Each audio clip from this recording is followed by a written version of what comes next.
ಇದೊಂದು ಯಾವುದೇ ಒಂದು ರಾಜ್ಯಕ್ಕೆ ಸೀಮಿತವಾಗುವ ಸುದ್ದಿ ಅಲ್ಲ. ಇಡೀ ಭಾರತದ ರಾಜಕಾರಣ ಜನತಂತ್ರ ಏನಿದೆ ಅದು ಎತ್ತ ಸಾಗುತ್ತಿದೆ ಅನ್ನುವುದ ಒಂದು ಝಳಕು ಕೂಡ ಇದರಲ್ಲಿ ಸಿಗುತ್ತೆ. ಮಹಾರಾಷ್ಟ್ರದಲ್ಲಿ ಇನ್ನೊಂದು ರಾಜಕೀಯ ವಿಪ್ಲವಕ್ಕೆ ವೇದಿಕೆ ಸಿದ್ಧ ಆಗಿದೆ. ಅದು ಈಗಾಗಲೇ ಒಡೆದು ಹೋಳಾಗಿರುವ ಶಿವಸೇನೆ ಉದ್ಧವ್ ಠಾಕ್ರೆ ಬಣ ಏನಿದೆ ಅದು ಮತ್ತೆ ಒಡೆಯುವುದಕ್ಕೆ ವೇದಿಕೆಯನ್ನು ಸಿದ್ಧಪಡಿಸಲಾಗಿದೆ. ಇದರ ಹಿಂದೆ ಭಾರತೀಯ ಜನತಾ ಪಕ್ಷ ಇದೆ ಅಂತ. ಸೊ 9 ಸಂಸತ್ ಸದಸ್ಯರು ಶಿವಸೇನೆ ಉದ್ಧವ್ ಠಾಕ್ರೆ ಬಣದಲ್ಲಿದ್ದಾರೆ. ಅದರಲ್ಲಿ 6 ಜನ ಈಗ ಹೊರಗೆ ಬಂದು ಏಕನಾಥ್ ಶಿಂದೆ ಅವರ ಗುಂಪಿಗೆ ಸೇರ್ತಾ ಇದ್ದಾರೆ. ಇದರೊಂದಿಗೆ ಇಡೀ ಮಹಾರಾಷ್ಟ್ರದ ರಾಜಕಾರಣ ಬೇರೆ ತಿರುವು ಪಡೆಯುವುದು ಮಾತ್ರ ಅಲ್ಲ, ಶಿವಸೇನೆ ಅಸ್ತಿತ್ವ ಇದೆಯಲ್ಲ ಆ ಅಸ್ತಿತ್ವವೇ ಕುಸಿದು ಹೋಗುವ ಒಂದು ಭಯ ಉಂಟಾಗಿದೆ. ಇದು ಒಂದು ರೀತಿಯ ವಿಚಿತ್ರವಾದ ರಾಜಕೀಯ ಪ್ರಯೋಗ ಅಂತ. ಆಪರೇಷನ್ ಕಮಲದ ಇನ್ನೊಂದು ಹೆಜ್ಜೆ ಭಾರತೀಯ ರಾಜಕಾರಣದಲ್ಲಿ ಪ್ರಾದೇಶಿಕ ಪಕ್ಷಗಳನ್ನು ಒಂದೊಂದೇ ರಾಜ್ಯದಲ್ಲಿ ಮುಗಿಸ್ತಾ ಬರುವ ಒಂದು ಪ್ರಕ್ರಿಯೆ ಏನು ಪ್ರಾರಂಭ ಆಯಿತು 2014 ನಂತರ ಅದರ ಮುಂದುವರಿಕೆ. ಒಂದು ಪ್ರಾದೇಶಿಕ ಪಕ್ಷವನ್ನು ಮುಗಿಸುವುದು ಅಂತ ಅಂದರೆ ಅದು ಅಲ್ಲಿಯ ಪ್ರಾದೇಶಿಕತೆ, ಅಲ್ಲಿಯ ಬದುಕು, ಅಲ್ಲಿಯ ಜನಜೀವನ, ಅಲ್ಲಿಯ ಇತಿಹಾಸ, ಅಲ್ಲಿಯ ಸಂಸ್ಕೃತಿ, ಅಲ್ಲಿಯ ಭಾಷೆ ಎಲ್ಲದರ ಮೇಲೆ ನಡೆಸುವ ಒಂದು ಪ್ರಹಾರ. ಯಾಕೆಂದರೆ ಈಗ ನೋಡಿ, ಶಿವಸೇನೆ ವಿ ಮೇ ಎಗ್ರಿ ಟು ಡಿಸ್ಎಗ್ರಿ, ಹಲವು ವಿಚಾರಗಳು ನಾವು ಅದನ್ನು ಎಗ್ರಿ ಮಾಡದೇ ಇರ್ಬೋದು. ಆದರೆ ಅದು ಯಾವತ್ತು ಉದ್ಧವ್ ಠಾಕ್ರೆ BJPಗೆ ಸೆಡ್ ಹೊಡೆದರೋ ಆವತ್ತಿನಿಂದ ಅವರನ್ನು ಮುಗಿಸುವ ಒಂದು ಬಹುದೊಡ್ಡ ಯತ್ನ ಮಹಾರಾಷ್ಟ್ರದಲ್ಲಿ ನಡೆಯೋದಕ್ಕೆ ಪ್ರಾರಂಭ ಆಯಿತು. ಏಕನಾಥ್ ಶಿಂದೆ ಅನ್ನುವ ವ್ಯಕ್ತಿಯನ್ನು ಶಿವಸೇನೆಯಿಂದ ಎಳೆದು ತಂದು ಅವರಿಗೆ ಮುಖ್ಯಮಂತ್ರಿ ಸ್ಥಾನದ ಆಮಿಷ ತೋರಿಸಿ ಕೆಲವು ಕಾಲ ಮುಖ್ಯಮಂತ್ರಿ ಮಾಡಿ ಒಗೆದು ತಮ್ಮವರನ್ನು ಮುಖ್ಯಮಂತ್ರಿ ಮಾಡಿದರು. ಹಾಗೆಯೇ NCPಯನ್ನು ಒಡೆದು NCPಯನ್ನು ನಾಶಪಡಿಸಲಾಯಿತು. ಸೊ ಈ ಆಪರೇಷನ್ ಕಮಲ ಅನ್ನೋದಿದೆಯಲ್ಲ ಇದು ಜನತಂತ್ರದ ಬುಡಕ್ಕೆ ಕೊಳ್ಳಿ ಇಡುವಂಥ ಒಂದು ಯತ್ನ ಅಂತ. ಮತ್ತು ಪ್ರಾದೇಶಿಕತೆ, ಈ ಭಾರತ ದೇಶ ಅನ್ನೋದು ಇದೆಯಲ್ಲ ಇದು ಜಸ್ಟ್ ಲೈಕ್ ಅಮೇರಿಕಾದಲ್ಲಿ ಯುನೈಟೆಡ್ ಸ್ಟೇಟ್ಸ್ ಆಫ್ ಅಮೇರಿಕಾ ಅಂತಾರೆ, ಯುನೈಟೆಡ್ ಸ್ಟೇಟ್ಸ್, ಇಂಡಿಯಾ ಕೂಡ ಹಾಗೆಯೇ. ಈ ಭಾರತ ಅನ್ನುವುದು ಹಲವು ಸಂಸ್ಕೃತಿಗಳ ಒಂದು ಸಂಗಮ. ಅದು ಈ ಸಂಗಮದ ಈ ದೇಶ ಇದೆಯಲ್ಲ, ಈ ದೇಶ ಉಳಿಯುವುದಿದ್ದರೆ ಈ ವಿಭಿನ್ನ ಸಂಸ್ಕೃತಿಗಳು ಸೇರುವುದರಿಂದ, ಭಾಷೆ ಸೇರುವುದರಿಂದ. ಆದರೆ ನೀವು ಒಂದೇ ಭಾಷೆ, ಒಂದೇ ಆಹಾರ ಪದ್ಧತಿ, ಒಂದೇ ರಾಜಕೀಯ ಪಕ್ಷ ಅನ್ನುವ ಈ ಒಂದು ರಾಜಕೀಯ ನಿಲುವು ಮತ್ತು ಯತ್ನಗಳೇನಿವೆ ಅದು ಈ ದೇಶದ ಅಸ್ಮಿತೆಯನ್ನು ನಾಶಪಡಿಸುವಂಥದ್ದು. ಈ ಪ್ರಾದೇಶಿಕ ಪಕ್ಷಗಳನ್ನು ಮುಗಿಸ್ತಾ ಬರೋದು ನೋಡಿ.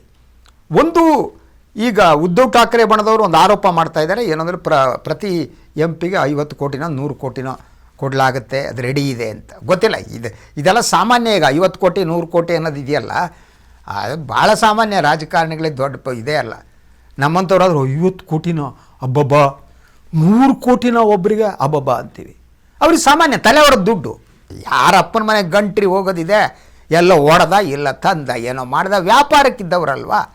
ಸೊ ಅವ್ರಿಗೆ ಸಾಮಾನ್ಯವಾದ್ದು ಅಂತ. ಸೊ ನಾನು ನಿಮ್ಗೆ ಹೇಳ್ತಾ ಇದ್ದೆ, ಈ ಪ್ರಾದೇಶಿಕ ಪಕ್ಷಗಳನ್ನು ಮುಗಿಸ್ತಾ ಇರೋದಿದೆಯಲ್ಲ ನೋಡಿ. ಈಗ ಫಸ್ಟು ಪಂಜಾಬ್ನಲ್ಲಿ ಅಕಾಲಿ ದಳವನ್ನು ಮುಗಿಸಲಾಯಿತು. ಬರ್ತಾ ಹೋಗಿ ಅದಕ್ಕೆ ಅವರು ಒಂದು 2-3 ರೀತಿಯ ಮಾರ್ಗಗಳನ್ನು ಈ ಆಪರೇಷನ್ ಕಮಲಕ್ಕಾಗಿ ಬಳಸಲಾಗುತ್ತೆ. ಒಂದೇನು, ಇಂಡಿವಿಜುವಲ್ ನಾಯಕರನ್ನ ಟಾರ್ಗೆಟ್ ಮಾಡೋದು. ಯಾರು ಪವರ್ಫುಲ್ ನಾಯಕರಿದ್ದಾರೆ ಅವ್ರನ್ನ ಟಾರ್ಗೆಟ್ ಮಾಡೋದು. ಅವ್ರ ಮೇಲೆ ED, ಇನ್ಕಮ್ ಟ್ಯಾಕ್ಸ್ ಮೊದಲಾದ ದಾಳಿ ಮಾಡಿಸೋದು, ಅವರನ್ನು ಭಯಗ್ರಸ್ತರನ್ನಾಗಿ ಮಾಡೋದು ಮತ್ತು ಅವರಂಥ ಭ್ರಷ್ಟರು ಯಾರೂ ಇಲ್ಲ ಅನ್ನುವ ವಾತಾವರಣವನ್ನು ಸೃಷ್ಟಿಸೋದು. ಅದು ಆದಮೇಲೆ ಅವರು ಭಯಗ್ರಸ್ತರಾದಮೇಲೆ ಟಕ್ಕತ್ತ ಕ್ಯಾಪ್ಚರ್ ಮಾಡ್ಕೊಬಿಟ್ಟು ಅವ್ರನ್ನ BJPಯ ವಾಷಿಂಗ್ ಮಿಷಿನ್ ಹಾಕಿ ಅವರು ಮಹಾನ್ ಪರಿಶುದ್ಧರು, ಮಹಾನ್ ಯೋಗ್ಯರು ಅಂಥೇಳ್ಬಿಟ್ಟು ಅವ್ರನ್ನ ಮುಖ್ಯಮಂತ್ರಿ. ಈಗ ಅಸ್ಸಾಂ ಮುಖ್ಯಮಂತ್ರಿ ಅಲ್ವಾ, ಅವ್ರು ಅಂಥವ್ರೇ ಅಲ್ವಾ, ಶರ್ಮಾ ಅವರು ಹಂಗೇನೆ ಮಹಾನ್ ಆರೋಪಗಳಿದ್ದು ಎತ್ತಾಕ ಬಂದರು. ಆಯಿತಾ.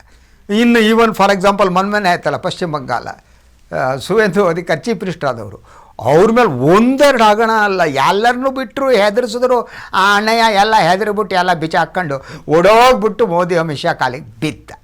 ತಕ್ಷಣ ಬಂದರು. ಈ ಬಂದುಬಿಟ್ರು ಅವನ್ನ ಪಶ್ಚಿಮ ಬಂಗಾಳದಲ್ಲಿ ಅವ್ನು ಮುಖ್ಯಮಂತ್ರಿ ಮಾಡಿದ್ರು. ಹೀಗೆ ಎಲ್ಲ ರಾಜ್ಯಗಳಲ್ಲೂ ಕೂಡ ಈ ರೀತಿಯ ಪ್ರಯೋಗವನ್ನು ಮಾಡಲಾಗ್ತಾ. ಆದ್ದರಿಂದ operation Kamala has become A terror ಅಂತ. ಅದು ಜನತಂತ್ರಕ್ಕೆ ಒಂದು ಭಯೋತ್ಪಾದಕ ಅಂಶವಾಗಿ ಚಟುವಟಿಕೆಯಾಗಿ ಕಾಣ್ತಾ ಇದೆ. ಸೊ ಇಂಡಿವಿಜುವಲ್ ಆಗಿ ಮಾಡೋದು, ಇದಕ್ಕೆ ಸೆಂಟ್ರಲ್ ಏಜೆನ್ಸಿ. ಅದಾದಮೇಲೆ ಪಕ್ಷವನ್ನು ಒಡೆಯುವ ಪ್ರಕ್ರಿಯೆ. ಈ ಪಕ್ಷವನ್ನು ಒಡೆಯುವ ಪ್ರಕ್ರಿಯೆ ಇದೆಯಲ್ಲ, ಅದಕ್ಕೆ ಬೇರೆ ಬೇರೆ ರೀತಿಯ ಮಾರ್ಗಗಳನ್ನು ಅನುಸರಿಸಿ ಒಂದು ಪಕ್ಷವನ್ನು ಒಡೆಯೋದು. ಆ ಪಕ್ಷ ಒಡೆಯೋದಕ್ಕೆ ನಾನು ನಿಮಗೆ ಹೇಳಿದೆ, ಶಿವಸೇನೆ ಹೊಡೆದದ್ದು, ಹಾಗೆಯೇ ದಟ್ ಅಲ್ಲೇನೆ NCP ಹೊಡೆದದ್ದು ಬೇರೆ ಬೇರೆ ರಾಜ್ಯಗಳಲ್ಲಿ. ಅಂತಹ ಯತ್ನ ಕರ್ನಾಟಕದಲ್ಲೂ ಕೂಡ ನಡೀತು ಅಂತ ಹೇಳಲಾಗಿತ್ತು, ಆಯಿತು. ಆದರೆ ಏನು ಮಾಡಿದ್ರು ಕೂಡ DK ಶಿವಕುಮಾರ್ ಅವರನ್ನು ಯಾವತ್ತೋ ಎತ್ತಾಕೊಂಡು ಹೋಗಬೇಕಾಗಿತ್ತು. ಇನ್ಕಮ್ ಟ್ಯಾಕ್ಸು ED ಎಲ್ಲ ಬಿಟ್ಟು ತಿಹಾರ್ ಜೈಲಿಗೆ ಕಳಿಸಿ. ಆದರೆ ಅವರು ಪಕ್ಷ ನಿಷ್ಠೆಯನ್ನು ಬಿಟ್ಟಿಲ್ಲ.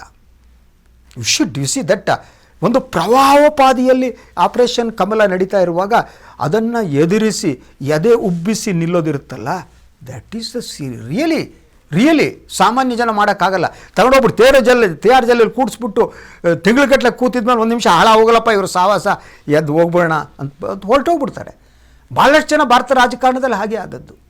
ಈಗ ಈ ಆಪರೇಷನ್ ಏನಿದೆ ಮಹಾರಾಷ್ಟ್ರದಲ್ಲಿ, ಅದು ಕೇವಲ ಮಹಾರಾಷ್ಟ್ರಕ್ಕೆ ಸೀಮಿತ ಆಗಲ್ಲ ಅಂತ. ಯಾಕೆ ಅಂತಂದರೆ ಇವರು ಬರುವುದರೊಂದಿಗೆ ಈಗ 6 ಜನ ಯಾರು ಉದ್ಧವ್ ಠಾಕ್ರೆ ಬಲದ MPಗಳು ಬರೋದರೊಂದಿಗೆ ಯು ಸಿ ದಟ್ BJPಯ ಶಕ್ತಿ ಅಥವಾ NDA ಶಕ್ತಿ ಏನಿದೆ ಅದು ಜಾಸ್ತಿ ಆಗುತ್ತೆ ಅಂತ. ಅವರಿಗೆ ಉದ್ದೇಶ ಏನಿದೆ ಅಂದರೆ ಎಟ್ ಎನಿ ಕಾಸ್ಟ್ 2/3 ಮೆಜಾರಿಟಿಯನ್ನು ರಾಜ್ಯಸಭೆ ಲೋಕಸಭೆಯಲ್ಲಿ ಎಲ್ಲ ಏನಾದರೂ ಮಾಡಿ ಗ್ಯಾದರ್ ಮಾಡ್ಕೊಬಿಟ್ಟು ಸಂವಿಧಾನನೇ ಮೊಳಗಿಸಿ ಹಾಕ್ಬಿಡೋಣ, ಸಂವಿಧಾನವನ್ನೇ ಬದಲು ಮಾಡಿಬಿಡೋಣ. ಇಂಥ ಆಲೋಚನೆ ಸಂಘ ಪರಿವಾರ